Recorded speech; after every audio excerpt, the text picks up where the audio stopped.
Today I'm going to talk about mediators and what their role is in the context of family proceedings. So instead of going to court, an option is for you to try and reach an agreement by attending mediation. A mediator is a neutral, independent third party. So they are not there to legally advise you. What their role is to kind of facilitate discussions between two people, to help those two people in reaching an agreement. So usually these mediations involve a couple that have just separated and they want to discuss the financial aspects of their separation, or there's some issues in respect of contact or who the child or children should live with. So mediation is a really good way of reaching an agreement. It's one of the most cost efficient ways of reaching an agreement, and they usually say that if you reach an agreement in mediation, the parties are more likely to stick to it. You can go to a mediator that isn't legally trained or a mediator that is legally trained. So a lot of family practitioners are also mediators.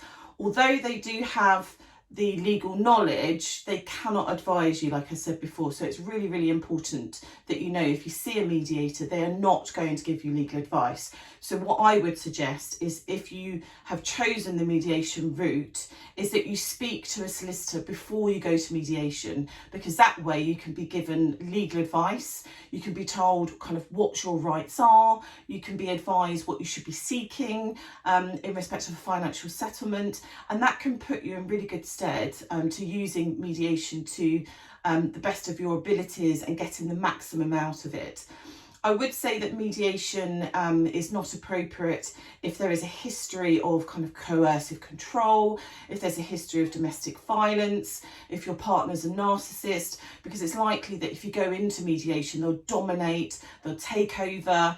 If they've had financial control in your relationship, then it's likely that they'll try and kind of sabotage you in mediation. And although you can have shuttle mediation, if there is any history of domestic violence where both parties will be in kind of separate rooms and the mediator will go between you, it's just really important that you feel safe for mediation. So only go if you feel that it's the appropriate forum for you, and that's something that you can discuss with your solicitor.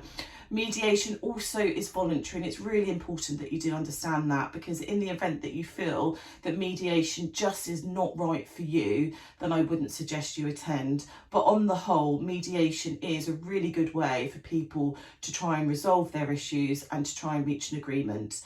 And at the end of mediation, if an agreement has been reached, the mediator will draw up a document setting out what the agreement is, but it's also very important for you to note that that is not legally binding. So you must go and see a solicitor straight after reaching an agreement in mediation, so that they can kind of convert the agreement that you've reached into a court order or a deed, for instance. If you have found this clip helpful, please do like, share and subscribe.